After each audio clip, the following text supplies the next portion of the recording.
What's good, YouTube? It's Balti with a bit back with another banger. Today we'll be reacting to the Cult of NBA YoungBoy. Man, boy, NBA YoungBoy has the biggest cult I've ever seen, man. I'm talking about die-hard, crazy motherfuckers that will go to the ends of the earth for that boy. You feel me? But hey, man, look. With that being said, let's get straight into the video. Let's do it. NBA YoungBoy went through things most people don't survive. Surrounded by violence, abandoned by his parents, living in poverty, and before he was 18, he was facing the possibility of life in prison. And yet, he made it out. Not only that, he built the most loyal and most dedicated fan base hip-hop has ever seen, becoming the most certified rapper ever. He was blackballed from the music industry, spent years stuck on house arrest, and was always in the media for the wrong reasons. The public opinion around him seems harsh. People say he's unstable, and that understanding his mind is confusing. In a world of artists who can seem like outliers, no one is like NBA YoungBoy, and that might be exactly why. And one thing about him is that boy know how to drop, man. He know how to drop music every single year. Every year, he'll drop probably like 3-4 albums. That dude is consistent, man. He know what he doing. And that's the thing, like that. I feel like that's exactly why people fuck with him the way they do. Because he drops music even at a high level of where he's at in his life, him being at the top of his game and shit like that, he's still consistent with it. Where most rappers, they'll start off doing that shit. As soon as they get to the top, they'll chill a little bit. They start getting a little bit lazy. They don't want to drop music as much. They'll drop a little, you feel me? A little song here and there, but they're not dropping albums. NBA YoungBoy be dropping. He be dropping. People get so attached. Fuck about none of that. You bitch ass niggas be hiding. We real headhunters, man. Come on, man. I see murder in my eyes. Pussy nigga, you ain't saying nothing.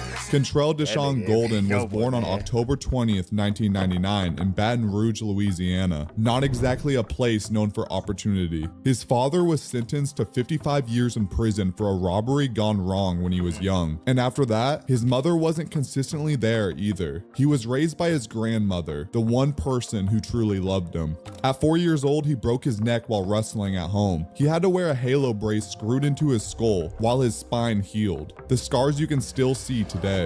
He was closest to his older brother, Pierre. When he was 7, he was holding a notebook of lyrics while telling his brother he wanted to become a rapper. Although it wasn't serious, he was just a little kid. What he mostly did was cut grass with his older brother for only $7 around their street to make some extra money. Eventually, as they got older, look, what's crazy too is, bro, when it came to this cutting grass shit, bro, I'm gonna be honest with you. When it came to this cutting grass shit, bro, $7, that's nothing. Motherfucker used to $20 at least, bro. I don't know what time. What is that? Early 2000s, bro. Ain't no way $7. Yeah, that's not Motherfuckers was at least doing that shit for 20, especially with how my backyard was. There was nothing really there. It was nothing but like trees and shit. That shit looked like a forest. Front yard at least, bro. 20, at least, bro. 7? Eventually, as they got older, it wasn't enough. Crazy. So stealing and break-ins replaced lawn work. It don't matter if you in that setting or you out that setting. Ain't no hiding from gun violence. Ain't no hiding from violence, period. It's either jail or death, like literally. Just trying to survive, which replaced their innocence. And that's when his grandmother passed. This changed everything for Kentrell. Well, my grandmother Rest in peace, man. was my everything. That was my protection, my comfort. Because in psychology, that's critical. When you grow up with abandonment and instability, that doesn't just go away. It can make you guarded, quick to react, quick to push people away before they can hurt you. And it can build anger. A lot of it. No dumb rapping, bitch. No YouTube and none of that bitch ass shit. And don't speak on me. Fuck you on the chamber of me, man.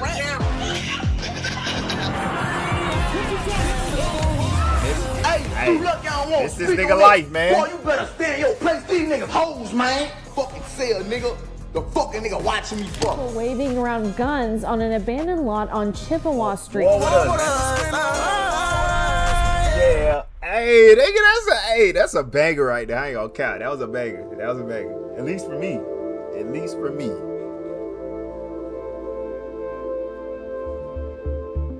but it can also create a creative output. When his grandmother passed, he moved in with his half-brother Pierre and his mother Monique, whom he saw as a second mom.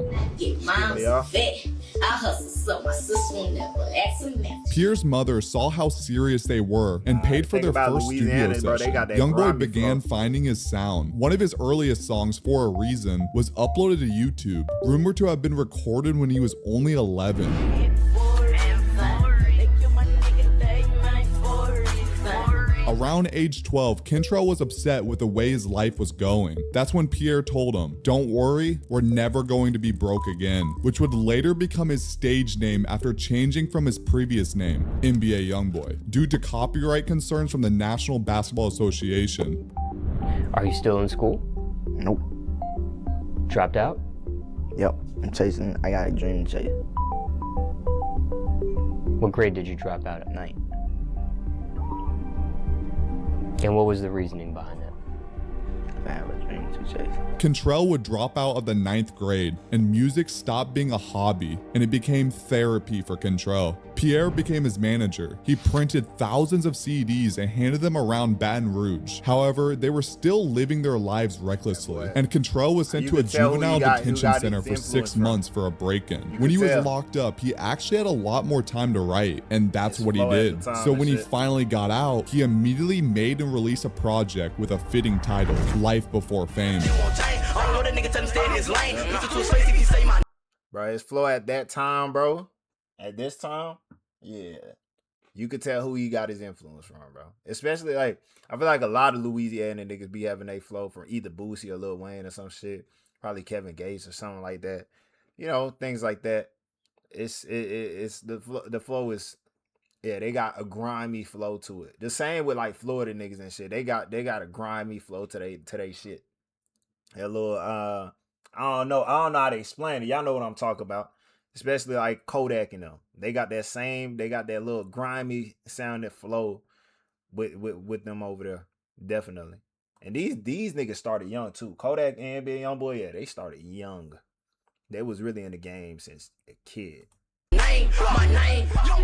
YoungBoy started releasing countless mixtapes, being inspired by Louisiana natives Boosie and Lil Wayne, with the way they used to flood the streets with their projects. Local buzz grew. Eventually, he caught the attention of local artists like Kevin Gates and Boosie himself, but he was still just a teenager, and his work ethic became his trademark. We haven't exactly seen someone his age release as much music as he did, which only made people more interested. Rest in power, it's all about power. It was now 2016. My bag in Louis V on my bed. Famous and designer, nah. Famous that. Kodak, yeah. Lil Uzi, yeah. Lil Yachty, he still be having shit. Look at me. Rap was now shifting the energy, and the new artists were breaking through. YoungBoy was building something different while being isolated from the new wave. In October, he drops 38 Baby, named after the street he grew up on, 38th Street, which was the first of many gold projects he'd end up dropping. And I don't go nowhere without that, I ain't know. This shit so cut through my own niggas talking down on me. She like how I be swaggin'. She said she wanna be my dad. She don't know what she mean to me. I swear that I'm trying, what don't you see? Really up in that water, come swim. Now finally, the internet was paying attention. Untouchable. The buzz was growing. Where's the song? Where's Untouchable? And people were thinking he was older because of the depth in his voice and the subject matter in his lyrics. But he was just 17. And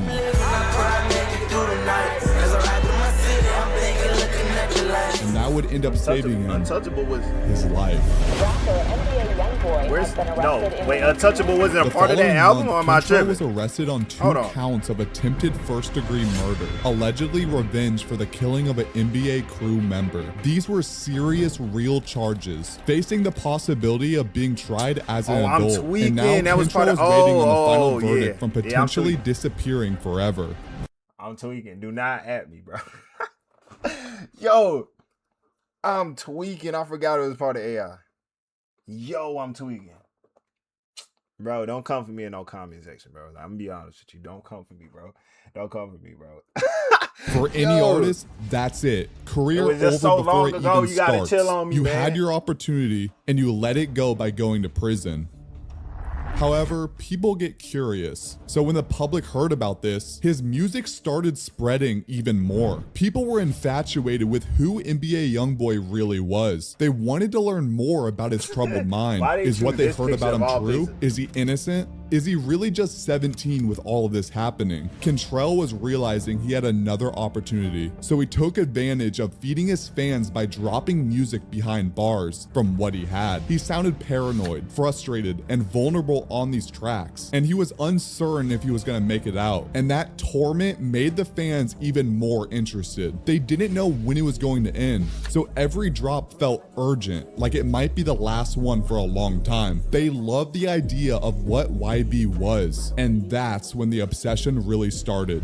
Eventually, he wasn't convicted of the original charges, but accepted a plea deal for a lesser charge of aggravated assault with a deadly weapon, which landed him 3 years of active probation. But to him, it felt like freedom. He knew he got his second chance. So wasting no time, YoungBoy recorded and dropped his song Untouchable. Yeah, I'm tweaking. I'm tweaking. The lyrics contain Yeah, like, bro, y'all know what I meant, bro. You know what I'm saying? You know, sometimes you mix shit up, bro. It happens, bro. Like, you know what I'm saying? It happens. Y'all don't. a theme of ambition to make it at all costs, telling his fans that he would not let up again.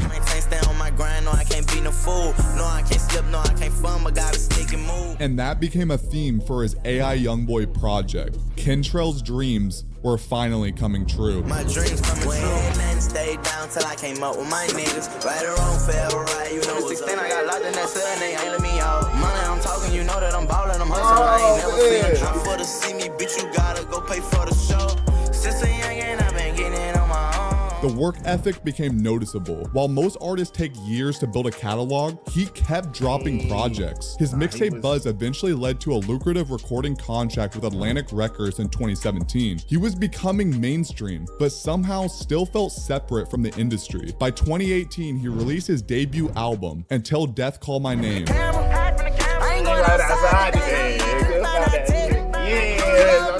Hey, what? No, 28. What are we talking about? This was, what year was this? Yo, 2018. Yo, I remember the end of high school. The end of 9th grade for me. Yo, what? I remember this like it was yesterday, nigga. Everybody was singing this same song. I ain't going outside today. What? What we talking about, nigga? This shit was stupid, nigga. Oh my god. Nah, that was crazy. Outside today, couldn't find a tick. You love me as much as I love you. I ain't mean to break your heart, but baby, that's what thugs do. When you want beef, I pull up where you sleep. Bitch, I'm out there, hey, baby, I come from the street. Hey, you gotta let me catch the flow. Fans were pleased with the debut album, but the true turning point for YoungBoy musically came with the release of his 2019 project. Bro, nah, Overdose was my shit. I guarantee if I play that shit from the beginning, I'm singing that bit from the start to end. Guarantee. That was my shit. That and what else? What was another song? What was another song by NBA YoungBoy that I was really rocking with? Rags to Riches. Yeah, Rags to Riches. What was the Astronaut Kid or something like that? Yeah, that was something like that, boy. Hey, nigga, I was really AI YoungBoy 2, I need to freshen up my NBA YoungBoy joint. Well, my girl fucked this up there like I'm doing that in 2006. All these diamonds dancing on my fucking niggas like some bricks. Oh yeah, this was hard too. I miss my fucking daddy. I've been calling Montana my father. Times been getting hard. And from there, he never slowed down. While signed to Atlantic, he dropped 22 projects in 5 years. His contract only required 5. The label was even struggling. Man, I don't even mean to be pausing that much, but NBA, bro, during the time when I was listening to NBA YoungBoy like how I was, I'm not gonna lie, bro, I was really in that guy fanboying. Yo, Yo, but I was a kid though. But you know what I'm saying? It was just like, bro, the music back then was really like, I was really bumping this shit almost every day. Yo, I don't know what happened. It's like after that, I kind of like chilled on NBA YoungBoy a little bit. I kind of stopped listening to dude. You feel me? So I need to go back and freshen up on my shit. You know what I'm saying? You feel me? This is bringing me back through memory lane and shit. I need to go freshen up. To keep up. That wasn't normal, and neither was what he was going to end up accomplishing. And taken into custody, the 21-year-old, whose real name is Kentrell Gaulden.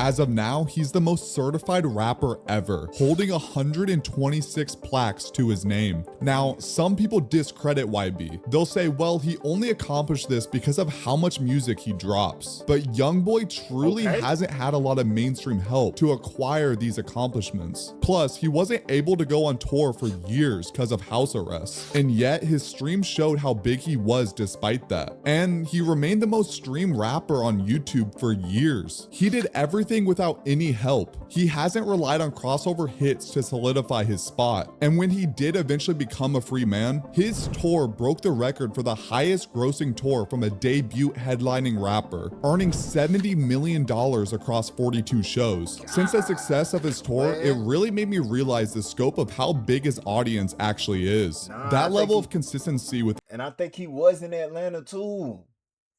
I think he was, or he was supposed to come to Atlanta. I think. Something like that, but man, without a large amount of promotion sounds impossible. He had no award show love, barely any promo from his label, a contract that YB didn't even like. And while he had some early cosigns, he clearly doesn't get enough compared to his competitors to accomplish this much. It feels like he was never supposed to make it in the first place. And that might be exactly why his fans are so obsessed. It creates this feeling like it's him and his fans against the world. It's the kind of loyalty where his fans feel like they owe it to him. A lot of them genuinely believe he's been blackballed from the music industry. He's criticized constantly for his voice, his delivery, for not being lyrical enough. But more than anything, he's judged for his character. He originally wanted the industry love, but after being so-called blackballed, he's called the industry out directly. He said that it's demonic and said he can't trust anyone. And from his perspective and what he went through, why would he? He's been isolated and kept in a close circle his whole life. So when he became— Everybody know that these record labels are bad, horrible, like literally bad as a motherfucker. So yes, I wouldn't sit here and disagree with him on the that shit being demonic shit. You feel me? Because I've heard some shit. Became a public figure, he had trouble ever adapting. I have a lot of people that know me, I guess. I'm terrified of people. I am very scared of people. Like on my kids. I am terrified of people. And I am very shy. But I never knew why once I walk on the stage, I could get it done and leave.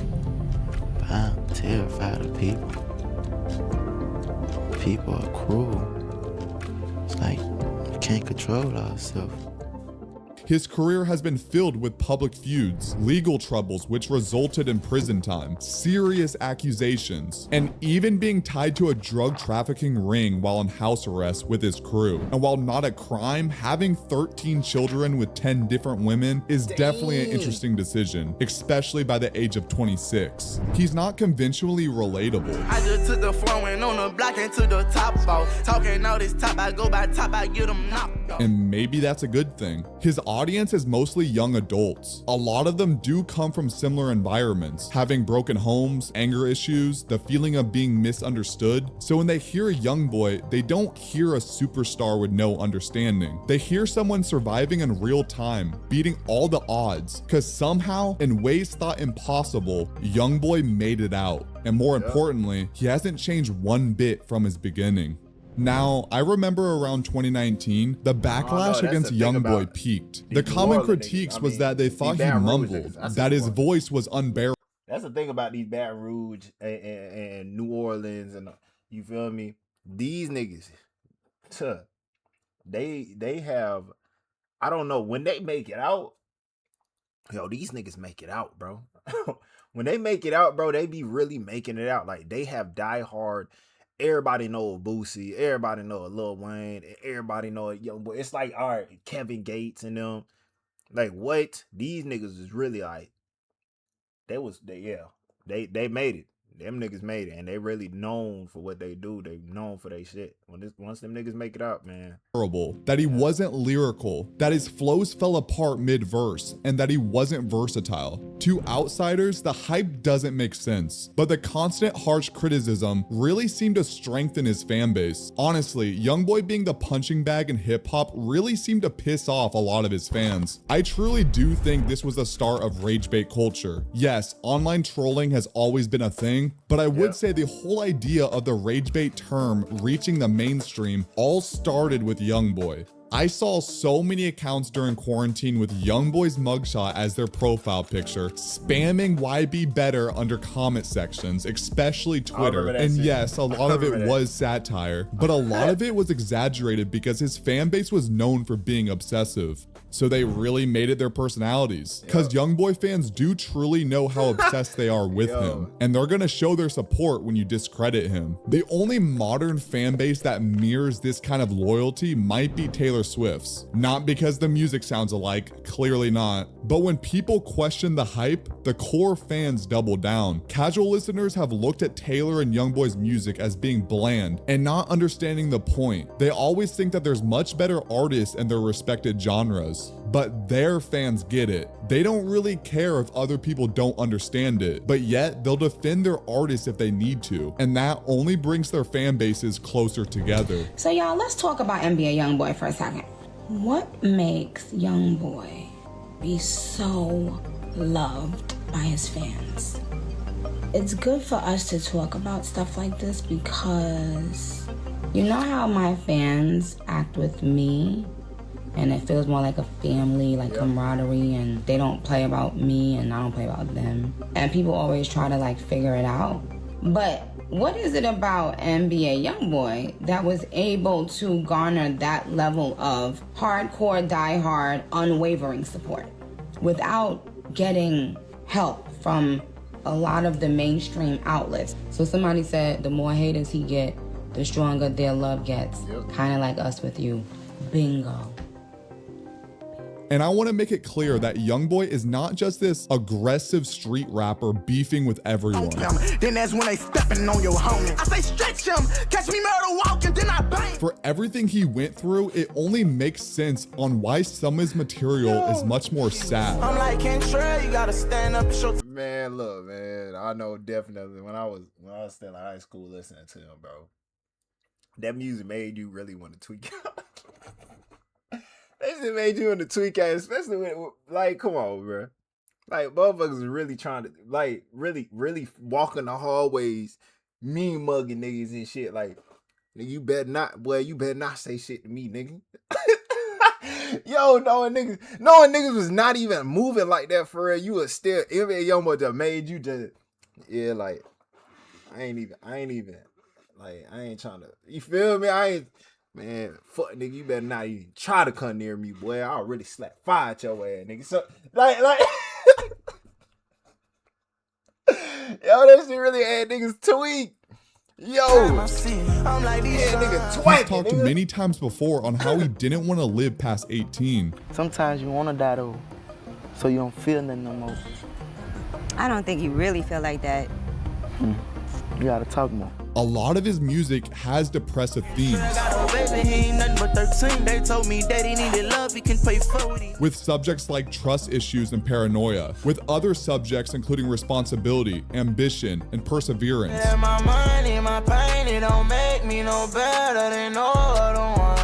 Which became more noticeable as him and his audience grew together. And when an artist is that expressive about their emotions caused by trauma, whether it's sadness or anger, people can relate to it, causing them to be attached to a figure like YoungBoy naturally. Now, is that really why people get so attached to YoungBoy? It could be part of it. Could it also be from the loyalty that he built? I mean, his fans saw him almost lose everything and somehow still made it on top.